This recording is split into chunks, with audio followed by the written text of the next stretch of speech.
Olá, meus queridos, tudo bem? Professor Marcelo Freire, olha, Ozzy Osbourne, heavy metal. E um cara da pesada também com a gente hoje, ele, Manuel Bandeira. Vamos analisar a Evocação do Recife, um poema que, para a cobrança da UNB, ele vai ser interessantíssimo por falar em UNB. Olha aí, ó, tintim da aprovação, hein? Tô até com a fitinha aqui, você que ainda não pegou a fitinha da aprovação comigo, pô, tá de cabeça para baixo. Olha aí, várias cores, manda mensagem pra gente. Peguei lá na reitoria. Vocês sabem que eu trabalho lá, né? Na subcomissão do PAS, na comissão da matriz. Algumas novidades para o ano que vem também. Vai rolar um podcast oficial da UNB já daqui a 2 semanas. Então, ó, Tintim, pega a sua água, pega a sua garrafinha. E vamos começar com o Manuel Bandeira. Olha ele aí, lindão, lendo o seu jornal, Correio da Manhã. E esse é um dos pontos, desde já, interessantíssimos que a UNB esperará de você. Esse Manuel Bandeira que consegue transformar os elementos do cotidiano em matéria de poesia. Não esqueça disso. Se você está se preparando para o Enem também, o Enem adora cobrar isso. Adora. E a UNB não vai ficar de fora, né? Eu vou ficar assim que vai ser melhor, porque eu já escrevi ali. Então, o Evocação do Recife, nós vamos falar o que significa a palavra evocação, vamos construir a ideia aí desses elementos do dia a dia como matéria de poesia. Muito embora a evocação do Recife gire em torno mesmo da ideia de evocação, de trazer a memória, coisas da infância, mas o grande legado do Manuel Bandeira, que é um cara colado com Mário de Andrade e Oswald de Andrade nas ideias da primeira geração, é transformar as coisas cotidianas, as coisas do dia a dia em matéria de poesia. A UNB vai te perguntar isso, tá? Esse é o primeiro ponto. E como eu acabei de falar do Mário de Andrade, do Oswald de Andrade, tem um segundo ponto que é peguinha de prova. Você já sabe, quando é peguinha de prova a gente tem que ficar muito atento. Por um lado, a UNB não vai te perguntar se o Manuel Bandeira é da primeira geração, da segunda, da terceira. Ela não vai entrar nessa confusão. Vocês sabem por quê?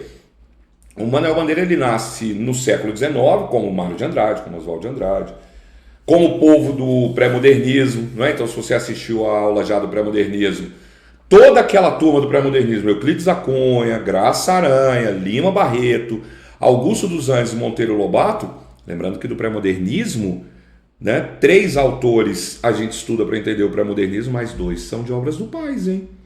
Lima Barreto e Augusto dos Anjos. Toda essa turma nasce no século XIX, no final do século XIX, dos anos de 1880 em diante. O Manuel Bandeira é de 1886. Mas o Manuel Bandeira ele não é de São Paulo. Ele é do Rio de Janeiro. Então o Manuel Bandeira ele vai ter um contato com a galera de São Paulo, principalmente Mário de Andrade. Ele vai ser convidado para ir à Semana de Arte Moderna, mas ele não vai por questões de saúde. Ele já havia descoberto, né, seus problemas pulmonares e tal, e já havia sido condenado pelos médicos, né, morreria em questão de 6 meses, 1 ano no máximo, e ele não morre. O Manuel Bandeira ele vai morrer depois de todo mundo. Ele vai viver muito. O Manuel Bandeira vai morrer em 1968. 6 anos depois da morte dele eu nasci, para vocês terem uma ideia. Sou do século passado, ele é do século retrasado. E ele começa a escrever antes da Semana de Arte Moderna. Assim como muitos começam a escrever entre os anos 10 e 20, dos anos 10 principalmente, do século passado. Ele tem o início ali, a cinza das horas dele é meio neoparnasiano, neossimbolista e tal, e depois ele vai paulatinamente se aproximando das ideias do Oswald de Andrade. Ele manda um poema para a Semana de Arte Moderna, que é Os Sapos, Ronald Carvalho é quem declama, não é ele. E o Manuel Bandeira, ele escreve ao longo do que é a primeira geração, ao longo do que é a segunda geração, ao longo do que é a terceira geração e no que a gente já chama de pós-modernismo. Então a UNB não vai te fazer a pergunta se ele é da primeira ou da segunda geração. Agora, o que a UNB vai querer saber que tem a ver com essa questão que a gente acabou de comentar aqui, dele transformar o cotidiano em matéria de poesia. A UNB vai querer saber se ele está de acordo, já caiu um item assim em prova do PAS. Manuel Bandeira cai em vestibular e Enem, tá? Como eu falei agora, do Enem. A UNB quer saber se ele está de acordo com as ideias do Oswald de Andrade. E sim, ele está de acordo com as ideias do Oswald de Andrade. Esse poema ele é uma prova disso. E o Evocação do Recife, para vocês terem uma ideia, ele foi lançado, ele foi escrito em 1925, conforme ele assina no poema, e lançado no livro dele, Libertinagem, que é o livro em que Manuel Bandeira vai demonstrar sua total adesão às ideias do Oswald de Andrade, defendidas no... Oswald de Andrade, autor do PAS, hein? Poemas da colonização, aquele monte de poemas dele. O Oswald de Andrade, ele não só vai aderir às ideias do Manuel Bandeira. Volta. Manuel Bandeira não só vai aderir às ideias do Oswald de Andrade, lançadas lá no Manifesto Pau Brasil, sobretudo, e no livro de poesias dele, Pau Brasil, como ele vai defendê-las. A gente vai ver isso nesse poema dele, hein? Olha só, 7 minutos de aula, a gente ainda não leu o poema e olha o tanto de informação que você já tem. Então, nesse sentido, o Libertinagem ele foi lançado em 1930, beleza? Então vamos ler o poema, prestar muita atenção nisso, nas ideias que o Oswald de Andrade tem, que estão presentes no poema do Manuel Bandeira, e como o Manuel Bandeira consolida isso, porque transformar o cotidiano em matéria de poesias é uma ideia defendida pelo Oswald de Andrade. A questão do que ele faz de também defender uma língua do povo, também defender uma língua ali de caráter mais popular. Todas essas questões você tem que ficar atento, porque o que a prova vai fazer? Se ela não vai te perguntar sobre a Manuel Bandeira da primeira geração ou da segunda geração, a prova ela vai te jogar o seguinte peguinha. Mas ele está de acordo com as ideias do Oswald de Andrade? Ele está lá seguindo o que é defendido no Manifesto Pau Brasil? Pô, tá. Esse é o ponto. Beleza? Então essa é a jogada que a gente vai ter que ficar muito atento aqui no poema dele. Beleza?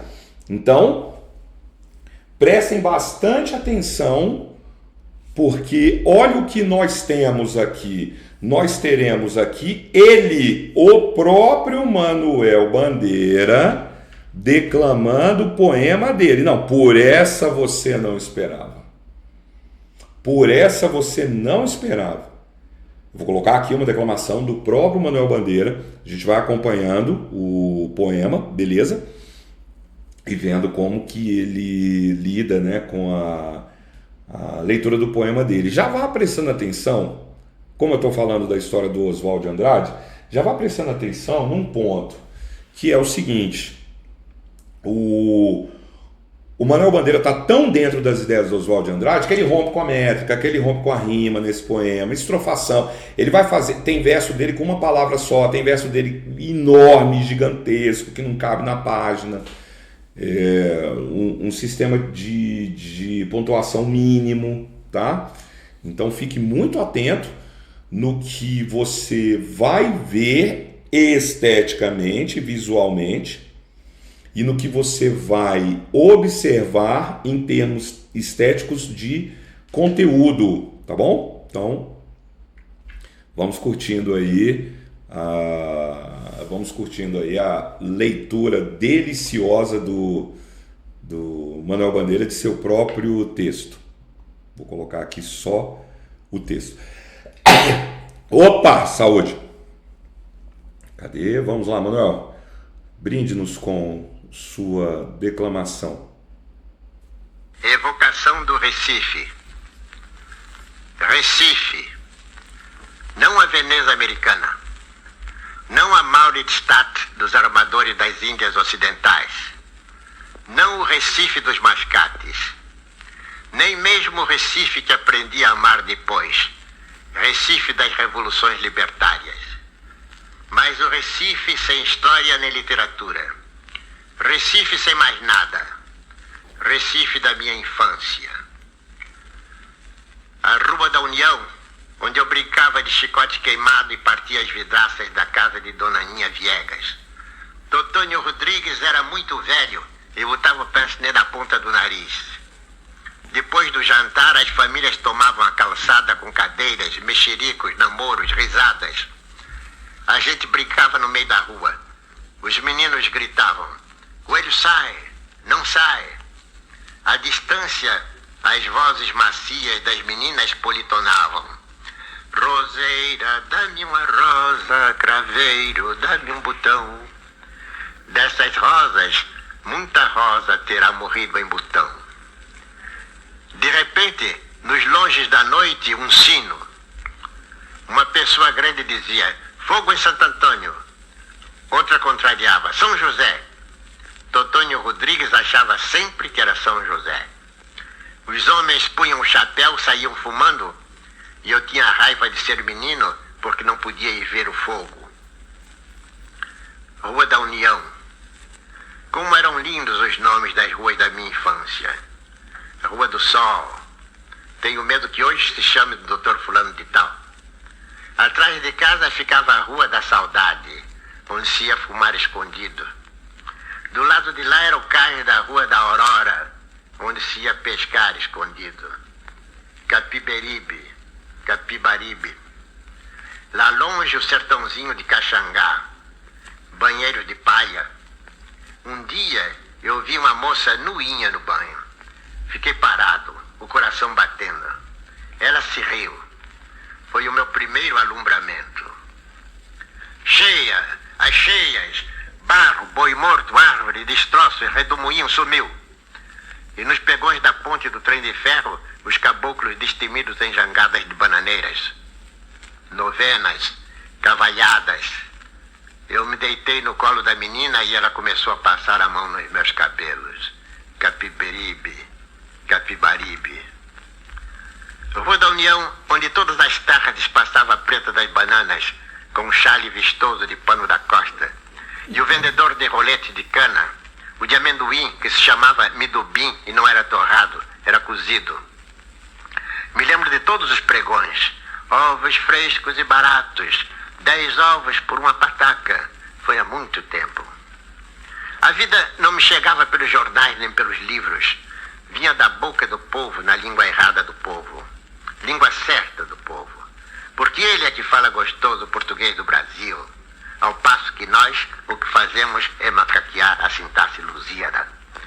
A vida com uma porção de coisas que eu não entendia bem. Terras que não sabia onde ficavam. Recife. Rua da União. A casa de meu avô. Nunca pensei que ela acabasse. Tudo lá parecia impregnado de eternidade. Recife. Meu avô morto. Recife morto. Recife bom. Recife brasileiro como a casa de meu avô. Que coisa maravilhosa, hein? Que coisa maravilhosa! Uma salva de palmas aí, ó, pro nosso, bate palmas aí, pro nosso Manuel Bandeira. Essas maravilhas da tecnologia. Muitos autores do século passado são autores dos quais a gente já vai ter fotografia. Século retrasado também, né? Machado de Assis tem vários. Fotografias, mas arquivos de áudio, arquivos de vídeo, de televisão, e muitos fizeram declamações e leituras de seus próprios textos. Drummond declamou seus poemas, Ferreira Goulart declamou seus poemas, Cecília Meirelles, o Manuel Bandeira. Então isso é riquíssimo, né, na nossa literatura. Muito bem, então vocês viram um poema no qual ele vai trazendo uma série de lembranças de infância. É por aqui que começa a nossa análise. Beleza? Então, evocação é quando você traz à memória. Veja. Então, é quando você traz à memória lembranças. Opa, ó, começou a loucura, hein? Quando você traz à memória lembranças. O que significa que o nosso eu lírico, então memórias, né? O que significa que o nosso eu lírico é um homem confira aqui comigo, se o Manuel Bandeira nasceu em 1886 e o poema é de 86 para 900 dá 14, 25 mais 14, ele tem 39 anos e ele está trazendo à memória um período ali que é mais ou menos de 1891 a 1895, que é quando ele vive no Recife. Beleza? Então o eu lírico de 39 anos... evocando, trazendo, evocar então é trazer a memória, né? Puxar aí, trazer da memória, né? Puxar para o hoje algo da memória. Então esse homem de 39 anos está lembrando de uma época ali entre 1891 e 1896, mais ou menos quando ele tinha entre 5, 6 anos até os seus 9, 10 anos. O primeiro ponto aqui que nos chama a atenção é que na lírica do Manuel Bandeira, o que é a lírica? Quando a gente fala lírica, lirismo, é o conjunto de elementos poéticos de um autor. Então, o lirismo do Gregório de Matos são as características do Gregório de Matos. A lírica naquele poema, os elementos poéticos naquele poema.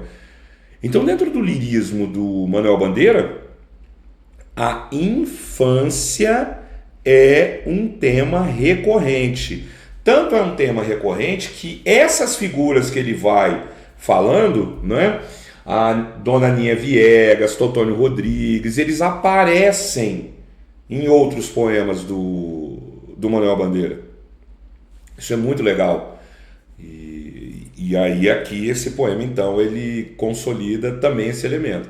Segundo, que vocês viram que ele vai juntando as memórias de infância e juntando isso com o olhar que ele procura manter ali da criança, ao mesmo tempo que já é uma reflexão de um homem adulto. O terceiro ponto que tem que nos chamar a atenção antes da gente mergulhar nos versos é esse daqui, ó. Eu estou falando que o eu lírico é um homem de 39 anos. Marcelo, mas o eu lírico é o ser da poesia. E quando você fala do homem, você está falando do autor. A gente estuda que na poesia o eu lírico ele é um ser de dentro do poema. Ele não é o autor. Até chegarmos nos românticos, que já insinuam isso, mas em termos teóricos, o Oswald de Andrade ele fala isso, né? O Mário de Andrade faz isso também, né? Então, o eu lírico passa a ser, vamos botar um igual aqui, o autor. Em muitos poemas, como é o caso desse daqui. Tudo bem? Então vamos agora seguir mesmo no poema e perceber coisas importantíssimas para nós.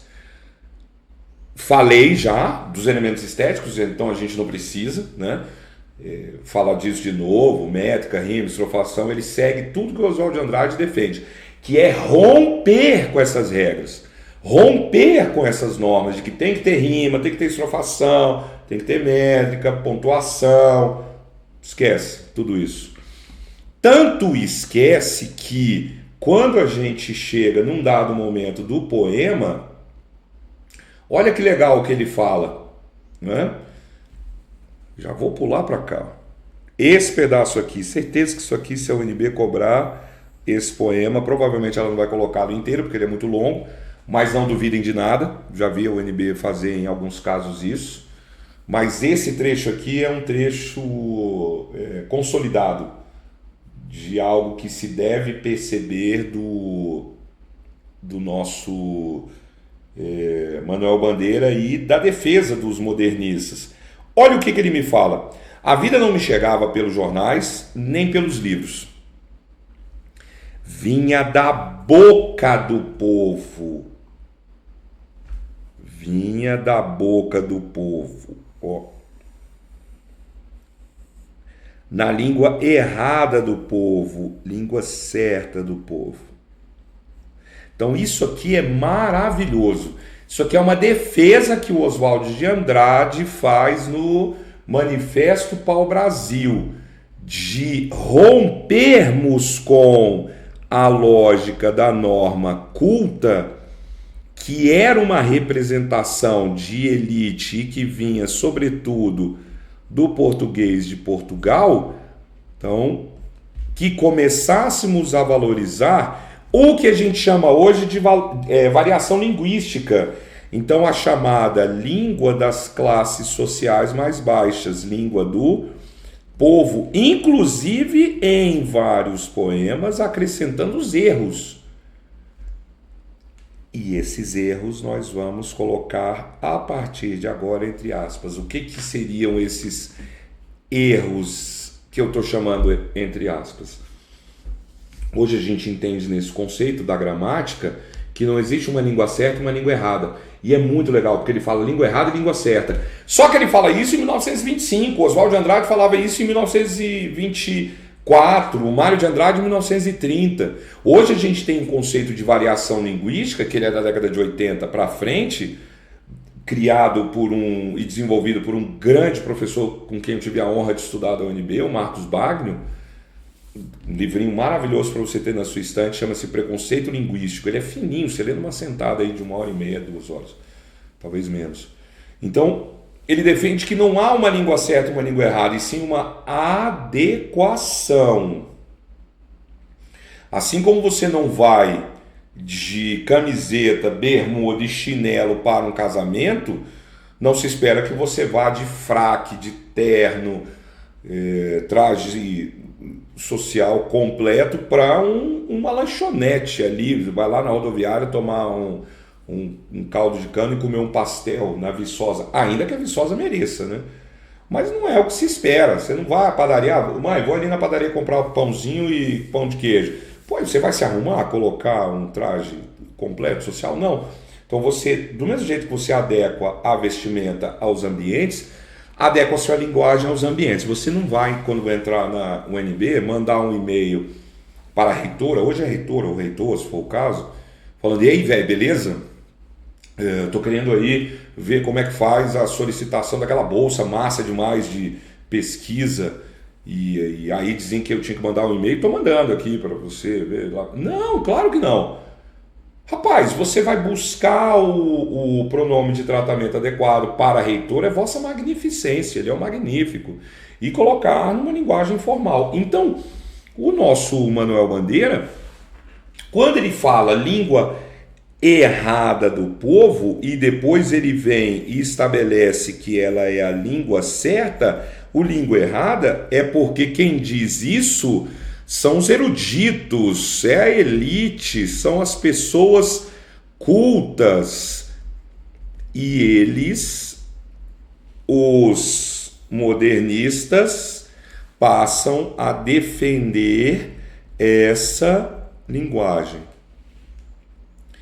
E é interessante porque ele fala, porque é ele que fala o gostoso português do Brasil. Né? Então é uma defesa mesmo, né, da linguagem das classes sociais mais baixas. Ao passo que nós, ou seja, né, nós que não somos do povo, porque nós estudamos, nós que somos de classe social mais alta, ficamos com essa bobagem de querer fazer firula, né, macaquear a sintaxe Lusíada. Lusíada é de Portugal, né? Ó, Lusíada Você conecta aqui com o que a gente falou de Portugal. Então a gente fica nessa bobagem de querer falar difícil, né? É você aí na sua dissertação argumentativa, nossa, aí você vai botar alhures, aí você vai... odiernamente. Rapaz, quem que fala odiernamente, né? Odiernamente eu tenho por hábito... né? Cotidianamente, aqui ó, eu tenho por hábito, atualmente eu tenho. Isso é macaquear, né? É o que eles chamam de macaquear, sintaxe luzida. Então, o poema, ao mesmo tempo que ele tem essas lembranças de infância, ele já tem o olhar, olha aqui, ó, o olhar desse homem numa reflexão a partir do que ele traz de memória. Percebem isso? Um outro aspecto legal que ele repete em mais de um momento do poema está aqui ó, no Capiberibe, Capibaribe. Capiberibe seria o nome usado de modo consolidado, formal, não é? Aceito dentro da norma culta. Mas aí ele coloca, dando a ideia de que é uma fala, olha o discurso direto aí representado no travessão, o que o povo, não é? Fala. Então aqui coloquialmente e aqui é o formalmente. E ele diz que os dois valem, porque ele coloca Capiberibe e Capibaribe. Vejam que ele faz uma sacada só com dois versos e versos de uma única palavra. E ele consolida o Capibaribe também, né? Ao mesmo tempo que eu tenho versos de uma única palavra, olha o tamanho desse verso. Aqui coube porque é o slide, mas no livro não cabe. Olha o tamanho desse verso. Olha o delta S desse verso aí, ó. Compara com o delta S desse verso aqui, ó. Né? Então, e que Recife é esse que ele evoca, que ele traz da memória, né? Esse lugar, né? Essa Recife, né? Vou a Recife, volto de Recife, né? Vou a, volto de, crase para quê, né? Vou à Bahia, volto da Bahia, né? Vou a, volto da, crase a, né? Então, ó, já notou essa regrinha aí para saber se tem crase ou não? Quando você tem referências a cidades, a lugares? Então, de que Recife estamos falando? E ele começa deixando muito claro, ó, Recife. Mas não a Veneza americana. Aí ele vai desconstruindo as ideias que se tem de Recife, que poderiam ser ideias trazidas à memória. Não a Veneza americana. Não amaldiçados dos armadores das Índias Ocidentais. Amaldiçados faz referência aqui à ocupação holandesa, né? Maurício de Nassau, cerca de 1600, e agora me fugiu a memória, mas é 1638, se eu não me engano, 1654, né? É alguma coisa assim. Quando é... Poxa, como eu vou gravando direto aqui, vamos ver se eu estou bom de memória, né? Maurício Sade, quando que foi isso, né? A chamada cidade Maurícia. Ó, 1638, falei certo? Agora já nem lembro, acho que eu chutei por aí mesmo, né? Justamente, 1638 a 1654. Caramba, Marcelo é bom de história, hein? Pensando o quê, rapaz? Então é justamente o período quando nós temos a ocupação, né, holandesa, aí depois juntam os locais com os portugueses e botam os holandeses para correr. Então essa Mauritsade, que seria a cidade Maurícia, né, referência ao Maurício de Nassau, estou falando e olhando aqui, tá? Confirmando, buscando aqui, fiz uma pesquisa rápida e apareceu até um mapinha. Beleza, então... E fiz questão de deixar com o vídeo aberto para vocês não acharem que eu estava falando de cabeça, né? Pesquisei ali, mas chutei bem. Então, também era chamado de Mauriçópolis, tá? Tinha essa onda aí. Então, o que ele está dizendo? Não estou falando dessa Recife histórica. Não estou falando dessa Recife que se considera tal qual uma Veneza, dada a sua beleza aqui. Também não é a Recife do povão ali, ó, dos mascates, e nem mesmo a Recife que eu aprendi a amar depois. A Recife das revoluções libertárias. Então a Recife sem história e sem literatura. Esquece tudo que se entende por Recife. Aí vem o que é lindo no poema. Lindo. Recife da minha infância. Então ele tenta marcar no poema aquela Recife de quando a gente é muito puro, de quando a gente é muito inocente, de quando a gente ainda não perdeu a inocência, né? Eu tenho lembranças muito bonitas, né? Você deve ter também. Chama seu pai, chama sua mãe aí, o avô, a vovó, o tio, seu padrinho, sua madrinha, e tenta perguntar para eles assim, quais são as lembranças de memória que vocês têm ali, ó, de quando vocês eram bem novinhos. Eu tenho umas lembranças tão legais. Eu morava ali na 203 Norte. Deixa eu ver se eu estou apontando. Nossa, é para lá. Eu morava lá na 203 Norte. Minha avó morre quando eu tenho 7 anos. Estou fazendo até referência à minha avó porque ele fala do avô dele, né? Os avós, eles colocam açúcar no nosso coração, não é? E eu tenho essa memória, né? Hoje eu entendo o que aconteceu com a minha avó por ser um homem já de 50 anos, mas minha avó foi ficando meio senil por conta do câncer. Ela teve um câncer, eu nem sabia o que era isso quando eu era criança. Então ela teve um câncer de mama, sobe garganta e vai para o cérebro, e aí ela vai... Eu tenho uma imagem dela com a tesourinha cortando uma notinha ali de 10 mil cruzeiros. E ela é tão carinhosa comigo. E eu descia, brincava numa parte embaixo que tinha uma graminha, né? Então não é a 203 Norte hoje, uma superquadra do plano piloto. Não é a 203 Norte da história de Brasília ali na década de 80. Não é a 203 Norte que... Entendem? É você tentar trazer aquilo que está ali, ó, preso na sua memória de criança, mas ao mesmo tempo essas memórias elas não viram só memórias, elas vão se convertendo em literatura, não é? Ele vai brincando, ele vai lembrando das brincadeiras de criança, ele vai lembrando das pessoas, não é, que fizeram parte. O Totônio Rodrigues usava pincenê na ponta do nariz. Pincenê é aquele óculos que você só encaixa, né, ali aqui na pontinha do... Não sei se vocês já viram, né? O Machado de Assis usava. Aí ele lembra das coisas que aconteciam, das brincadeirinhas, coelho sai, coelho não sai. E ele vai seguindo numa sequência de lembranças. Em dados momentos, o que ele faz? Ele traz reflexões. Então, dessas rosas, né? Então, brincadeira, roseira dá-me uma rosa, rosa é metáfora de meninas, e quando ele fala muita rosa terá morrido em botão, né? Terá morrido sem desabrochar, então muitas meninas acabavam morrendo mais cedo, né?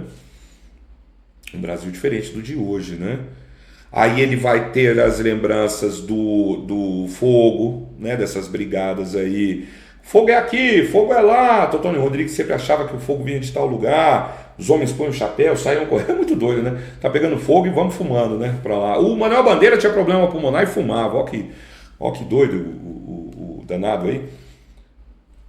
E aqui, de novo, uma reflexão que só é possível pelo adulto. E eu tinha raiva de ser menino porque eu não podia ver o fogo, né? Claro que essa reflexão ela fica muito mais clara quando você a faz mais velho, né? Aí ele reflete também sobre os nomes das ruas, né? Rua do Sol, de novo uma reflexão do homem, né? Tenho medo que hoje se chame Rua do Fulano de Tal, né? das coisas que se fazia, escondia de novo ele fazendo a referência de fumar, né? Vale lembrar que a gente está falando de uma época que fumar tinha um glamour, né? Fumar tinha um charme. Ao longo das décadas até posteriores a isso, as lembranças dele do final do século XIX, a gente vai ter grandes astros do cinema que vão fumar, né? Acredite se quiser, tinha médico que recomendava fumar, né, para quem tinha problema, né, brônquios, pulmonar e tal, né? Então ele faz mais uma vez aí essa referência, né? Então das coisas que se fazia escondido, né? E aí ele vem com uma memória dessas descobertas de criança, né? Do amor. Ó, vi uma moça ia no banho, fiquei parado, coração batendo. Foi o meu primeiro alumbramento. Olha que palavra linda, né? É um neologismo, né? Quando você cria uma palavra tão deslumbrado, alumbramento, né? Um encantamento, né? Que bacana. E dessas lembranças, né? Me deitei no colo da menina, ela começou a passar a mão nos meus cabelos. Então você tem uma percepção disso quando criança, e mais velho entende de uma outra maneira, né? Vai lembrando de novo da Rua União, que era onde ele morava, então, né? A Preta das Bananas vendendo coisas, vendedor de rolete de cana. Eu tenho uma memória, estou puxando lá da minha infância, quebra-queixo. Olha aí, o quebra-queixo! Nossa, era mais ou menos às 4h30 que ele passava lá. A gente descia correndo com as moedinhas, comprava, ele tinha um tabuleiro. Ela lembra, né? Ele, aqui, né? Preta das Bananas, vendedor de rolete de cana, do amendoim. Aí eu tenho a memória, né, do tabuleiro. Ele vinha numa bicicleta, barra forte. Aí cortava ali pra gente, botava num pedacinho de plástico transparente. E a gente ia comendo, passava o garrafeiro, ó o garrafeiro, ó o garrafeiro. Aí, pô, você ia vender garrafa, né? Tinha um amolador de faca, eu não lembro como é que ele cantava. Mas tinha um amolador de faca, amolador de tesoura. Então, as lembranças de um tempo que ficou na memória da criança. É isso que ele quer enfatizar. Então, transformar. Entendem o que eu falei lá no começo, ó? Quando eu digo que é transformar o cotidiano, deixa eu sair com a minha imagem aqui para, olha aqui, ó, o que eu digo que é transformar o cotidiano em matéria de poesia, é disso que a gente está falando, né? Que o Manuel Bandeira faz de uma maneira muito doce, muito bonita, né? E que, de novo, se hoje eu entendo todas essas coisas, ele faz questão de não nos dizê-las como ele as entende. Ele mantém a inocência da criança. O Oswald de Andrade fala, né? Ver o mundo com olhos de criança, no Manifesto Pau Brasil, ver o mundo com olhos livres. Então, como é ver o mundo pela primeira vez? Ontem eu estava dando aula no 3º ano e cheguei com a camiseta do Rush, Fly By Night. Eu tenho por hábito, quem tem aula comigo sabe. Tem gente que pergunta, pessoal, você só tem camiseta de rock? Para dar aula eu gosto, né? De usar minhas camisetas de rock. Aí, que eu compro lá na filial do rock. Essa aqui eu comprei lá, ó, bonita, né? Trouxe São Paulo, meu amigo Diogo, um beijo, Diogo. E eu tava com a camiseta do Rush, uma menina falou assim, pessoal, essa camiseta do Harry Potter, porque era uma coruja, parecendo as corujas do Harry Potter. Eu falei, não, é a capa do álbum e tal. Beleza. Eu falei, já nunca ouviu falar do Rush? Não. Aí eu botei Tom Sawyer. Beleza. Aí ela ouviu, né? Ficou assim. Aí um outro aluno, o Xavier, eu estava mostrando para o Luiz, Xavier, beijo, Xavier, certeza que você está assistindo minha aula. Aí ele falou, poxa, professor, né? Ela está ouvindo pela primeira vez o Rush, olha que maravilha. Eu falei, mas não gostou, né? Parece, né? Nem todo mundo gosta de rock, a vida é assim, né? Eu tenho pena de quem não gosta, mas paciência. E ele falou, poxa, quem me dera poder voltar no tempo para ter a sensação de ouvir pela primeira vez. Isso é ver o mundo com olhos de criança, que o Oswald de Andrade fala. Isso é o que o Manuel Bandeira está dizendo aqui. Quem me dera poder voltar pela primeira vez para viver pela primeira vez certas coisas. E ter a inocência da descoberta de não saber algo. E que a criança tem, né? Terras que eu não sabia onde ficavam. Então ele fala de uma Recife que ele não sabia nem que era Recife. Como é que ele vai saber? Aquela criança lá da 203 anos, não sabia nem direito o que era o Distrito Federal, o plano piloto, né? A casa de meu avô. E aí ele faz a lembrança mais linda que uma criança pode ter, né? A casa dos avós. Olha aqui, nunca pensei que ela acabasse. Qual é a diferença de você viver as coisas? É o que eu estou falando, né? De pela primeira vez, a descoberta. Por que o primeiro amor é tão diferente? Por que a primeira vez que você experimenta certas coisas é tão diferente? Por que quando a gente vive as coisas como criança é tão diferente? Porque quando você faz as coisas pela primeira vez, é somente quando você vive pela primeira vez que você acha que elas são para sempre. Do seu segundo amor em diante, você descobre que o amor não é para sempre, né? Então, o prazer, a inocência que a infância dá. Tudo lá parecia impregnado de eternidade. É óbvio que isso não é o pensamento de uma criança. Por mais que a criança seja poética, que já é o Manuel Bandeira dos seus 39 anos, fazendo esse verso belíssimo. Tudo lá parecia impregnado de eternidade. Recife, pronto. Meu avô morto. Olha o adulto refletindo, né?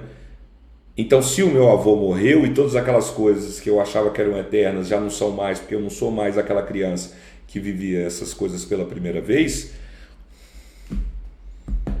Olha que lindo como termina o poema. Recife morto, Recife bom, Recife brasileiro, como a casa do meu avô, né? Então é desse Recife que ele está falando, né? Desse lugar da infância. Tudo bem? Então vamos ficar por aqui.